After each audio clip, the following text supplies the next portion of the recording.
Hey guys, so today I want to do some quick speed tests here with the Moto G5 and the iPhone 5S. So the Moto G5 here, it is basically the cheaper model. It's not the Plus model, and the iPhone here, the 5S. I mean, Apple has released a lot of iPhones. I want to do some quick speed tests over here.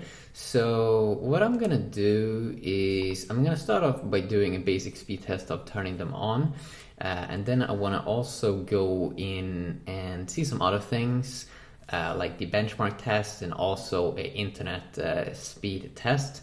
So I'm gonna wait until they are turned off here. As you can see here on the design, you can kind of see that the Moto G5 is way bigger than these older iPhones. That still holds a lot of value, still is a lot of expensive, but this one is a bit more plastic. Let's go. You have a pretty ugly start Moto G5 kind of page here. I think this one looks very ugly. It's a little bit more clean on the iPhone.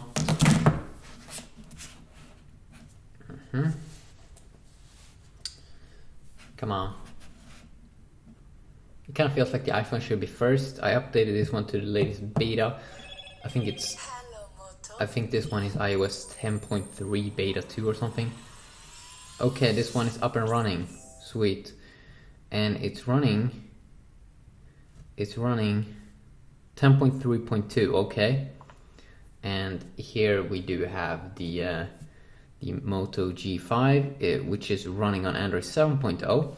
Okay, great. So you can kind of see the start pages here. You can see a bigger form factor here on the Moto G5. You can also see here both have a pretty fresh user interface. A little similar actually on both these two devices. So the first thing I want to do is I want to do a Geekbench test with the Geekbench 4. Why is this one making noises? Oh my god. Okay, so this one is having almost 3 gigabytes of RAM. I'm gonna run the CPU benchmark here on these devices and see what kind of score we will be getting over here. This might take some time also. Still one of my favorite kind of lower, when we're talking about lower end devices, of course, is this phone over here, which is the Redmi 4 Prime, which is actually one of my favorite cheaper phones over here, which I will leave a link in description if you want to check it out, the pricing and the availability. But it usually is around 150 euro for like a quality build phone, which is very, very nice. These phones are a little bit more expensive, of course, because this one costs around 300 euro, the Moto G5, and then they have a Plus variant, which usually is a bit more expensive, at least in Europe. I think you can get the iPhone 5S. I'm gonna see if I can find the price on the 5S here in the background. 5S. iPhone 5S, wow, okay, so the iPhone 5S you can get it for around 260 euros, and the G5 is around, no, oh my god, I'm so stupid, this one is not 300 euros, this one is more 200 euros, and this one is around 270 euros. It's kind of like a good question if it's really worth it, because, you know, that's a lot of money. iPhones usually, I mean, they go down low. I mean, the good thing when you buy an iPhone is that the price, I mean, if this phone came out in 2013, I'm pretty sure, 2013, and still you can get it for 270 euros. So it retains its value pretty good, which is something that's extremely nice with Apple devices. I can also see that this test is running way faster here also on the iPhone, that the iPhone might have a more powerful processor. If I go in the background and see the kind of processor you do get on the G5, First you have a G5 Plus variant, and then you have a standard G5. And if I go into compare, I'm gonna go compare them against the 5S, so I can kind of get them both up here. So the G5 is, in terms of platform, it's having the Snapdragon 430 chipset. Apple is using their A7 chipset. CPU is an octa-core CPU in the G5, 1.4 GHz Cortex A53, and it's a dual-core 1.3 GHz ARM V8 based on the iPhone 5S. GPU differences, Adreno 505 inside of the G5. I did launch GTA San Andreas, and it was running very, very nice actually. And then on the iPhone you had the PowerVR G6430 quad-core graphics inside of the iPhone 5S. As we all do know, with Apple phones you get superior performance when it comes to the app experience, that it's way more optimized. Especially with all of the apps that you can install and run. Some apps become incompatible when it becomes too slow. So that's something that's very, very nice that Apple is doing. But you can really see in this latest Geekbench 4 here how sluggish it is on the G5. I mean, this is really going fast here on the iPhone. Wow.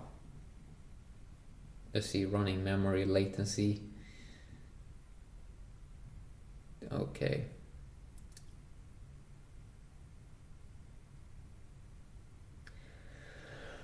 Running memory bandwidth. Okay, the iPhone is finished up here. It's getting its single core score of 1279, multi-core score of 2172. Okay. Okay, I can go in and do something else here meanwhile. So let's see, how has things changed here in the latest version of iOS? Well, still kind of looks the same up here. I mean, you do have the notification page and the all of the quick widgets in here, which I still don't think companies can create their own widgets, or like developers, that it's that open. You do of course have this new thing in the latest version of iOS. If I go into emojis, how they kind of have updated some of the emoji lineup here with just more emojis. And emojis, of course, is something that most people love to use. What is this, for example? Just like a dragon. The bad thing, of course, is when you send emojis, if you send emojis from an iPhone to an Android phone, that you will see different emojis, because every phone has different kind of emojis and smileys pre-installed. Of course, you can on Android install a different keyboard. You might also be able to change the emojis on the iPhone with another keyboard. I at least know you can change the keys on the keyboard with third-party keyboards on the iPhone, but I don't know if that also includes the different kinds of emojis. Of course, we're gonna get the new version of iOS. iOS 11 should come maybe in June in like a beta. That can definitely be interesting. I'm pretty sure I'm gonna check that out. Let's see how this one is going. Okay, so here on this page you do have quick access to the music app. Nothing really new, revolutionary over there.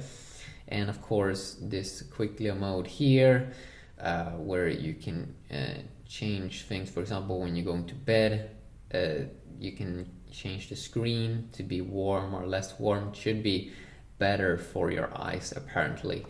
I don't have any problems sleeping, so I don't use that, but maybe someone else has, and it can be useful. So the G5 is really going slow here, but then again, remember, I mean, it costs €70 less. If you look at the G8 or the G5 Plus, which is a little bit more of a pricier variant of the G5, what kind of processor is that one running on? It is running on chipset. Okay, so you get Adreno 430 chipset inside of the €200 G5. I will leave a link in the description to the G5 also. But on the Plus variant you do get the Snapdragon 625, so definitely an upgrade there, and it has octa-core again, but instead of being clocked at 1.4 GHz, it's clocked at 2 GHz. Still is almost the same identical GPU, Adreno 505, and it's just in the G5 Plus it's Adreno 506. I don't really think that sounds like it doesn't sound like a major difference.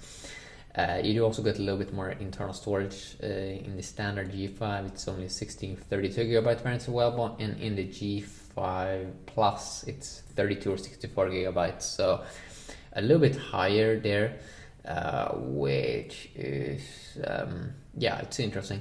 Battery also almost identical, from 2800 milliamps to 3000 milliamps. I mean, it can definitely be. Is it really worth the more price? I really do not think so. It doesn't sound like it's that it's that much interest in the G5 Plus, but a lot of people will find that one very, very interesting. I'm for sure curious on this test here to see what kind of score it's going to get, because that can definitely be a little bit interesting, because when it takes that long, I don't know if it's going to be slow or what the deal is, but let's see. 94%, 94%, 96%. Okay, it's going pretty well here. Come on, let's see. 98%. So 100% now. Okay, so okay, that's interesting. So single core score almost 3 times lower, but multi-core score is a bit higher. I mean, 2600, 2200. It's not that major difference. I would say that in general, it does feel like single core performance is pretty low there, which I don't really think is that good. Single core score here is so powerful. So I would guess that this one is just better overall, even though this one is a little bit higher than a multi-core score, but then you have to use all of the cores. I really have no idea what I'm talking about, but I do believe that the iPhone probably is a little bit better there. If I take a look at the speed test here, and I'm running on the same kind of Wi-Fi, same kind of server here. Let's see what kind of score we're getting, which one is getting the best score. So let's start off with the iPhone, and let's see what the iPhone is getting.